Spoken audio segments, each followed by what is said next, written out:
Sir, খাল কেটে কুমির আনা তো মানুষেরই স্বভাব। এমন একটা স্বভাব আমারও ছিল। কুমির চলে আসে, আমার লেখাপড়াটা আর হয়নি, কিন্তু আবার শুরু করবো। ওকে, গুড। তুমি কোন কলেজে পড়তে? তো ভালো কলেজ। হাওয়াল কলেজ? তার মানে তুমি গ্রামের স্টুডেন্ট? তো আমি গ্রামের ছেলে। বাহ, দারুণ। মানে তোমাকে দেখি কিন্তু একদম বোঝারই উপায় নেই তুমি গ্রামের ছেলে। That's good. স্যার, আমি একদম গ্রামের ছেলে। গ্রামে জন্মেছি, গ্রামে বড় হয়েছি। ওখানে স্কুল, কলেজ, ইউনিভার্সিটি। বছরখানিক হলো শহরে পা রেখেছি। সেখানে পড়াশোনা কমপ্লিট করবে না কেন? কোনো প্রবলেম ছিল?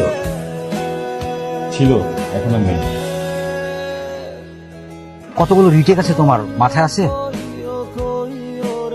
লেখাপড়াটা ঠিক মতো করো, ব্যাপারটাকে একটু ভালোভাবে ডিল করো। এবারের মতো তোমার সেমিস্টার ফি সাবের কল্যাণ ট্রাস্ট থেকে অ্যাডজাস্ট করা হয়েছে। আর তুমি তো জানোই, অসচ্ছল এবং চাকুরিজীবী স্টুডেন্টদেরকে সাবের কল্যাণ ট্রাস্ট হেল্প করে থাকে।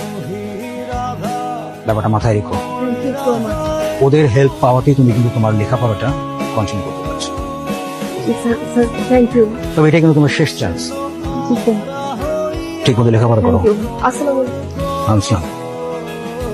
বাবা, শি ওয়াজ ম্যারিড। আমি মানে ওর সাথে আমার রিলেশনশিপ ছিল, বাট আমি কোনোভাবেই জানতাম না বাবা রিলেশনশিপের আগে দ্যাট ও ম্যারিড ছিল। ওর হাজবেন্ডকে ডিভোর্স দিয়ে আসছে আমার কাছে, এন্ড এটা আমি জানার পরেও আমি সেটা অ্যাকসেপ্ট করে নিয়েছি। তুমি আমাকে যে পকেট মানি দিতা বাবা, সেখান থেকে আমি ওর সেমিস্টার ফি দিতাম, ওর খরচ দিতাম আমি। এরপরেও আমার সাথে চিট করছে, আমার সাথে শেয়ার করতে চায়নি ও যে ডিভোর্সি। ওর ডিগার। শাহেদ, আমি তোমার কাছে কখনো এটা আশা করিনি। আঙ্কেল, বিশ্বাস করুন, আমি লোভী না। হ্যাঁ, আমি যা করেছি সবকিছু ওকে ভালোবেসে করেছি। আমার হাজবেন্ডের সাথে লাস্ট টাইম আমার বলিমনা হচ্ছিল না। আমি ওকে ভালোবেসে আমার হাজবেন্ডকে আমি ডিভোর্স দিয়েছি। তারপর থেকে আমি ঢাকা শহরে একা থাকি, ছোট একটা জব করি। ওই টাকা দিয়ে আমি নিজের সব খরচ চালাই।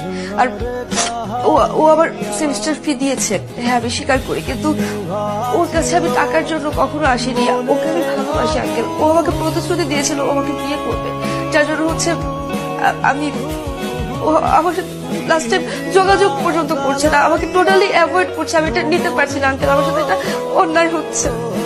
আমি শুরু থেকে বুঝতে পেরেছি যে তুমি একটা অসভ্য ফ্যামিলি থেকে এসেছো, না হলে এখানে এসে এইসব কথা বলতে না।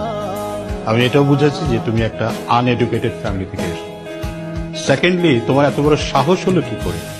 তুমি বিয়ে করেছো, তারপরে আমার ছেলের সাথে সম্পর্ক করেছো।